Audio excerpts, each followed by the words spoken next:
যেভাবে অস্ত্র ঢুকছে প্রতিটা প্রার্থী কিন্তু শঙ্কায় আছে আসলে কার উপর হামলা হবে, কে মারা যাবে, এটা কিন্তু আমরা জানি না। বিপিনুর যথার্থই বলেছে যে প্রতিটা প্রার্থীরই কিন্তু আপনার লাইফ রিস্ক আছে। অতএব এই বিষয়গুলো অবশ্যই স্বরাষ্ট্র মন্ত্রণালয় বা যারা কিনা এখন দায়িত্বে আছেন তারা দেখবেন। আর আপনি যেটি বললেন, আরেকটি প্রশ্ন কি বললেন, সাদ্দামের বিষয়টা আসলে প্রতিটা নাগরিকের তার নিরাপত্তা নিশ্চিত করা দরকার ছিল। তাকে পাওয়ালে মুক্তি দেওয়া, সে তো আর সারা জীবনের জন্য মুক্তি চাচ্ছে না, হয়তো 1-2 ঘন্টার জন্য তাকে মুক্তি দেওয়াই যেত। সে হয়তো তার সন্তানের স্ত্রীর লাশটা দেখতে পারতো। এটা কিন্তু তার একটা মৌলিক অধিকার। এই অধিকার কিন্তু সারা পৃথিবীতেই আছে, শুধু বাংলাদেশে কেন থাকবেন। আমরা চাই যে ল এনফোর্সমেন্ট এজেন্সি যারা আছে তারা যেন চোখ কানা না হয়, তারা যেন কোনো একটা ব্যক্তি বিশেষ দলের কোনো একটা গোষ্ঠীর কথা অনুযায়ী না চলে। এখানে প্রতিটা নাগরিকের তার যে অধিকার আছে সে অধিকার সুনিশ্চিত করতে হবে।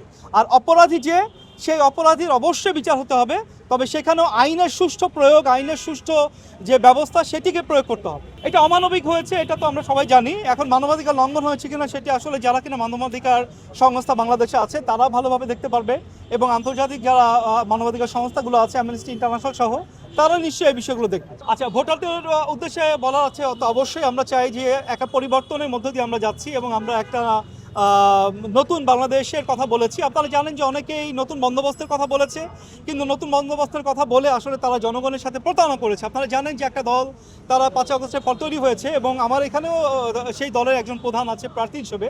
আপনারা জানেন যে তারা কিন্তু তাদের যে আদর্শ ছিল সেই আদর্শচ্যুত হয়ে তারা কিন্তু অন্য একটা দলের সাথে চলে গেছে জোটে।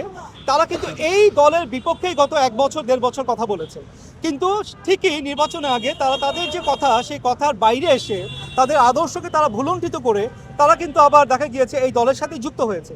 এবং সেখানে তাদের যারা নারী কর্মী ছিল, তাদের যে নারী নেত্রী ছিল, তারা কিন্তু অনেকেই তাদের দল থেকে বেরিয়ে গিয়েছে। তাহলে যেই নেতারা দলের নারী কর্মীদেরকে সুরক্ষা দিতে পারে না, তাদেরকে মূল্যায়ন করতে পারে না, আপনি দেখেন 30টা সিট দিয়েছে, কিন্তু কয়জন নারী প্রার্থীকে তারা সিট দিয়েছে।